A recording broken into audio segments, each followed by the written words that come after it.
Hey, Colin, really appreciate you taking the time to come out and visit with us. It's been great to have you out here. You were talking a little bit earlier about your dad, and he used to be into training and stuff. Kind of expand on that a little bit. How old were you when you started noticing your dad was training? And then what were your thoughts about it then? And then what really got you to follow in that direction? I was probably 5 or 6 when I made the connection that, okay, my dad is going into a gym. He's bigger than all of the other dads. And he's going into the gym and using weights in order to get that look. And it really stood out to me, and it inspired me. So I was lifting weights and doing those types of things when I was 6, 7, 8 years of age. So you were lifting when you were young. Did you do athletics at the same time when you were in school? I did baseball, basketball, football. I wrestled in high school. I ran cross country in high school, and I did martial arts for almost my entire life. Oh, so wow. Fitness has always been a major part of my life, and I've always been inspired by fitness athletes like my dad, like Bruce Lee, like Jean-Claude Van Damme, and now like Rob Riches. Yeah, Rob does a great job. Looks good all the time. It's interesting that you talk about that. So as you got older and you've gotten your early 20s, your late teens, early 20s, getting a little bit older, how did fitness become more of the part of your life that say, hey, this is who I'm going to be? So it was actually the opposite of that. In my teens and 20s, I got away from fitness, unfortunately, for a short period of time and started drinking a little bit of alcohol and probably having a little more fun than what I should have. And luckily, I had that background in health and wellness that helped me steer the ship back into the correct direction and take ownership over my health and wellness and turn away from the bad habits and return to the good habits that I knew led to a better life and a more healthful life. That really means a lot, because I think a lot of people don't understand that regardless of how old you are or what your background is, you can always get better by just starting to train a little bit. So now we're starting to see, in a lot of people, we've got a huge obesity epidemic in the United States. A lot of people are getting on the GLP-1 drugs that are starting to make a change for them. One of the things I want to talk about is, how do you think training, and specifically weight training, can help those people maybe live a better quality of life? They've been overweight, maybe they're not as in good a shape as they'd like to be. How could starting to train change that for them? I like consistency, I like seeing progress, and I like feeling like I've accomplished something. And every workout is a sense of accomplishment. And it can be 5 minutes, it can be an hour, but simply walking or lifting weights gives me that sense of accomplishment, and it lets me know that I've done something helpful for my body and brain.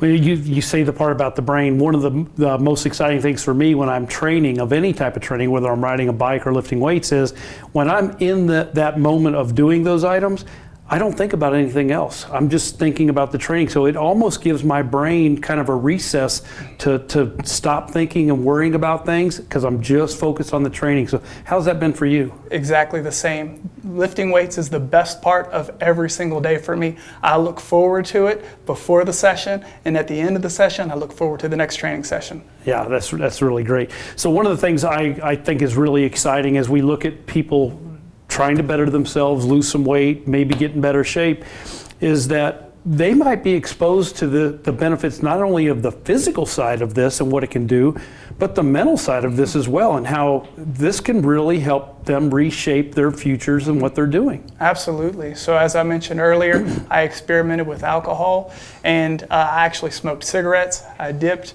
I did a lot of things that necessarily weren't all that healthy for me. And having this outlet and being able to exercise and lift weights is just such a healthy habit, and it takes my mind away from those things that weren't so healthy. So when you're working with kids in school, and these kids, obviously you've got a great physique. You're the PE coach. Powertec equipment.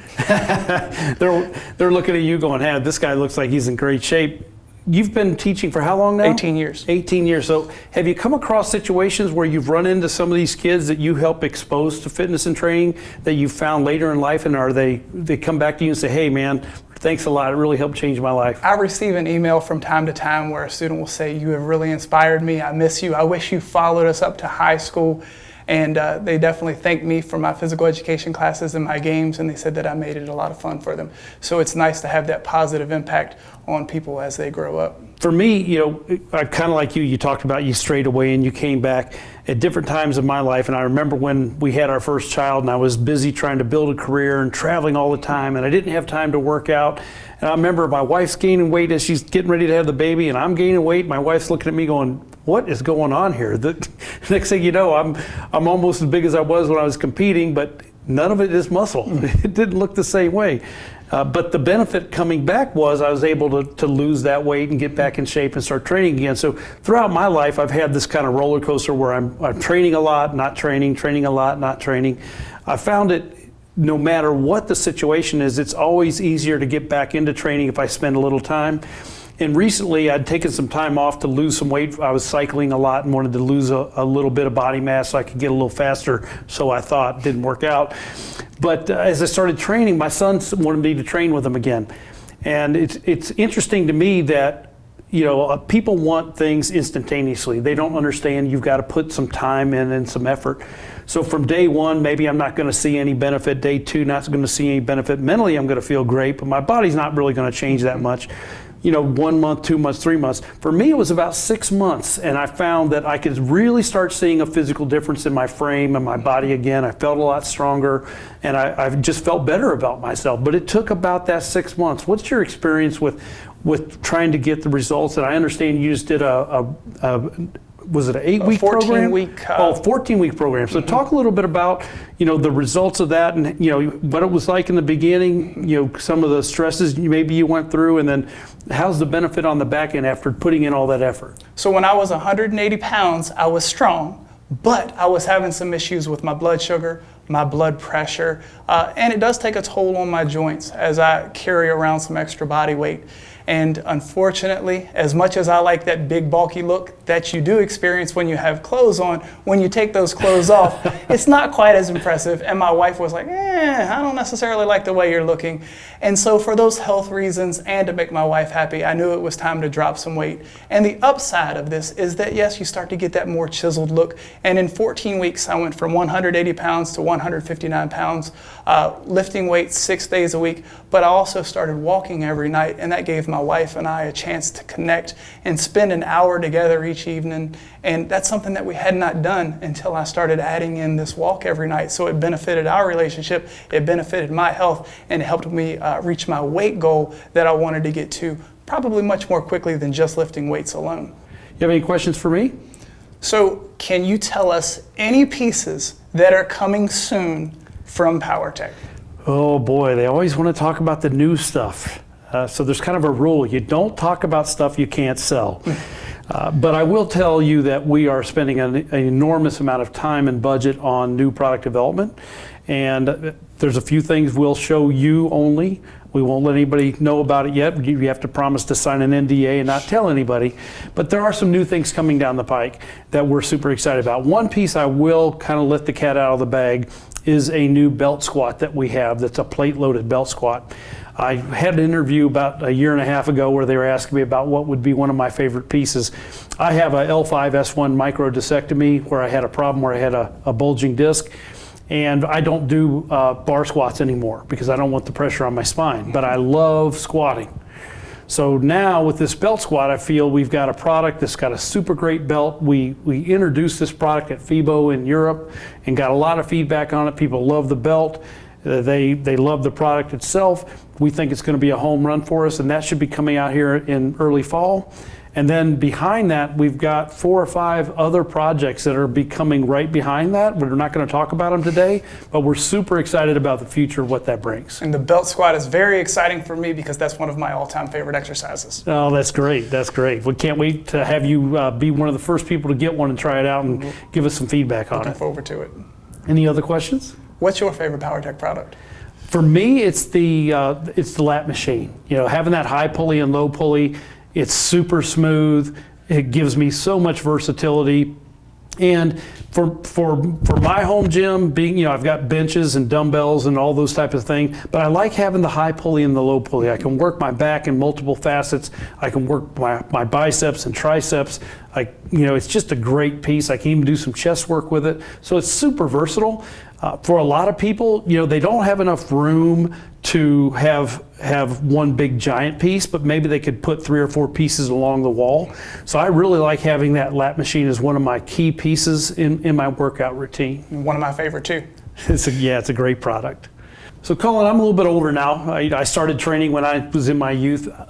Similar to you, it was my dad who got me involved. So because I'm older, things were a little bit different back then. So my dad showed up one day and he's at home and he's got a bar and there's concrete on each end of it. And he had bought this from a buddy of his at work, and what they'd done is poured concrete into a bucket, put a bar in it, poured concrete in a bucket, put a bar in it, and that was my dad's first dumbbell that I remember as a kid. We were living out here in California.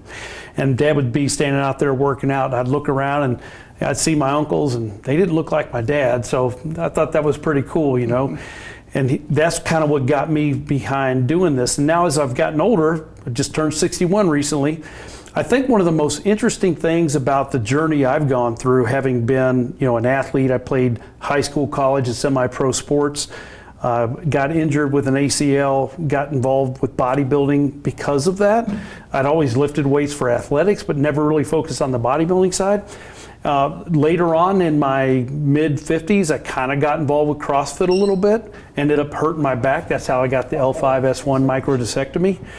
And so what's really interesting for me as I've gotten older is I kind of keep coming back to bodybuilding. And the reason I do that is because of what they call the mind-muscle link. It's not about pushing the bar, it's about contracting the muscle. And what I find is regardless of the amount of weight you're using, you can always learn to contract that muscle. And spending that time, we talked earlier about the mental side of this game. When you're training and contracting the muscle and really focusing on that contraction, you don't have time to think about anything else. But when you get that blood flow in there and you get that pump, and Jay Cutler just had a great video about working arms where he was working out with Shaw, the Brian Shaw, the strongest man, right? 4-time world's strongest man. He's working out with Brian Shaw, and he showed him, started out with triceps and then go to biceps. So my son and I did that workout for the first time, and I got such a pump in my arms. I could not believe working them together like that. But that pump and that ability to flex and contract to me was really important in being able to train safely. I don't have to lift a lot of weight. I can get full range of motion and I get great contraction. What's your experience with different types of training? There are so many benefits to lifting weights, but I gotta tell you, the pump is at the top of the list. Nothing better than finishing a weight session and going and flexing in the mirror and seeing the product of your hard work. So yeah, it's a lot of fun, and it lets you know that you hit the target muscle correctly. It lets you know that you had a good quality workout. So I agree, feeling the pump, knowing that the muscle's working, not necessarily worrying about the weight so much, but the quality of each rep and the technique of the reps. So let's talk about flexing for a minute, because when we were competing back in the 80s, the last few weeks before the competition, we spent a lot of time posing and a lot of time flexing. So tell me your experience. When I understand you recently did a photo shoot, what was it like doing all those poses and holding those poses? What was that like for you? Tough. I felt like I was going to pass out multiple times. Granted, I was on a very low-calorie diet. I was doing a lot of walking, so my energy level was pretty low, and it didn't take long through a posing session to know that it's very demanding, very strenuous, and I can see why the pros find so much value in it before a show. Yeah, and the real benefit of that posing is there's no damage to your joints, there's no stress on your joints, you're just flexing the muscle bellies and you're getting great contraction, and you're learning how to flex all those different muscles. Like there's a split in your bicep, I'm sure, where you have 2 heads and you can actually flex and hit that pose. Oh, you're so right, because I can do a back double bicep, and if I don't hit the pose correctly, it doesn't look that great. Hit the pose correctly, totally different ball game, lights out. Yeah. So I think bodybuilding should be considered, but a lot of people think of it as a bad word. In my point of view, it's kind of the most healthy way to train with weights. It's safe, you get to contract the muscles, you get a great workout. Cardiovascularly, believe it or not, your heart rate is going up, your breathing's going up, so if you're training properly, you're getting a great overall total body workout. I think it's the best form of exercise there is. Great.